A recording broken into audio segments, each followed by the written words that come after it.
The views expressed are solely those of the speaker and not necessarily those of Paltalk.com, AVM software, or its advertisers.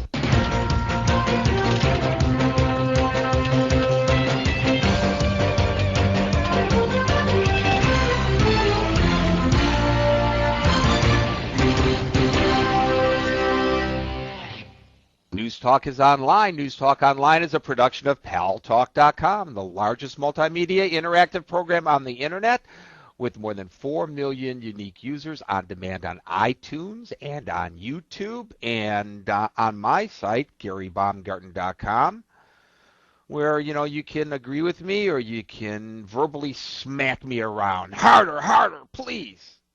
Oh, I'm sorry, it's not yet sundown on a Friday night. I can't talk that way.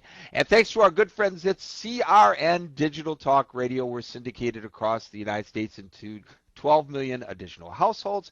I am your host, Gary Baumgarten. Welcome to the show. 2 topics. Guess what they are? The bailout, which is now law. Wow. 2 weeks is all it took them to pass this, both in the Senate and in the House. And the president signed it. And by the way, I have a traffic report for you, traveler's traffic report. I understand that at the airports in Washington, D.C., that's Baltimore, Washington International, Dulles, and Ronald Reagan National Airport, and at Union Station, which is just down the hill from Capitol Hill, it's jammed. They're jammed right now. Why? Because there are all these men and women with these little buttons, lapel buttons that say, I'm a member of Congress, pushing their way to the front of the line, trying to get the hell out of Washington, D.C. to get home to run for re-election. No wonder they got this thing done. They couldn't stand the chance of staying another week. And then how do you think Sarah and Joe did yesterday? I thought it was a very interesting debate. Here's my very, very, very, very, very short synopsis. Each of them got the points that they wanted out. Not necessarily the points that the moderator wanted answered all the time, but they got their points out. It reminds me of when Jim McGreevey, you remember him? He had to come to this realization that he is a gay American, and then he resigned as governor of New Jersey. Oh, the fact that he was gay had nothing to do with it. It had to do with the fact that he hired his boyfriend, who was not qualified, as director of Homeland Security. When the former director of the FBI, Louis Freeh, said he wanted to do the job, but hey, Louis Freeh wasn't, climbing between the sheets with McGreevey. But when McGreevey ran for office, I knew then he was a scumbag because he would answer the question one way. Any question you asked him, he would answer it one way. See, the big issue then was the high insurance rates, automobile insurance rates in particular in New Jersey. So if you went to McGreevey and asked him a question about crime, his answer would be, well, crime is something that we have to look into. But the auto insurance rates are very high in New Jersey, and I will bring them down. If you asked him about the environment, he would say, I'm concerned about the environment. But what I really want to talk to you about, Gary, is, well, that's what Sarah Palin was doing. The talking points on her index card. If they weren't on her index card, she wasn't talking about it. Now, that being said, I thought she held her own very fine, and I think she made a wonderful, wonderful presentation. Really, she came across great. She kind of reminded me a little bit of Sarah Bullock when she was in Miss Congeniality. I was waiting for her to say, and world peace. Anyway, she did wink to me.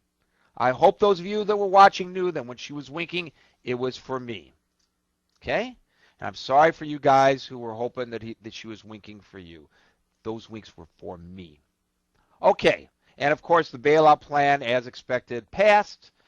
No matter what the constituency demanded in their phone calls, emails, and letters. They did what was right. They got out of Dodge as quickly as they could. They did the right thing. They got out of town. Seriously, I don't know. I've just been told by people who know how to balance their checkbooks better than me that if they didn't have the bailout plan, it would affect me and you and the rest of us eventually. But you know, the part of it that really pisses me off is the pork barreling. Yeah. Oh yeah. Oh, did you know that a part of that plan includes millions of dollars for wooden arrows? Yep, wooden arrows. That was, some senator needed to uh, appease a manufacturer, one of his constituents, and he put that in wooden arrows. And car racetrack owners. Yeah, there's a subsidy for them in there too. I thought it was a bailout plan for Wall Street. Why are they throwing these bridges to nowhere in there? Haven't they learned anything by the fuss that's been made over that in Alaska?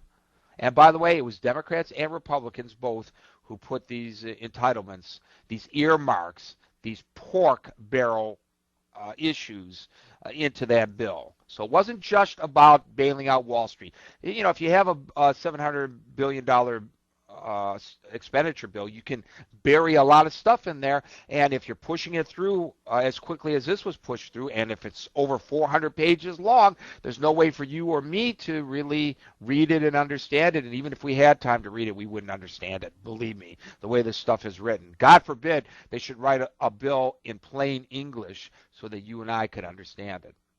Okay. Anyways, those are the two issues. If you guys want to raise anything else, when you come to the microphone, feel free. Let's go to Malik in Indianapolis. Malik, welcome to News Talk Online on Paltalk.com. Well, thank you for having me, Gary. I certainly appreciate that. I am utterly disappointed with this bailout. And while Republicans also voted for this bailout, this is a slightly Democratic-controlled Congress, and I shall hold them, the Democrats, primarily responsible. $700 billion is outrageous, and the Democrats,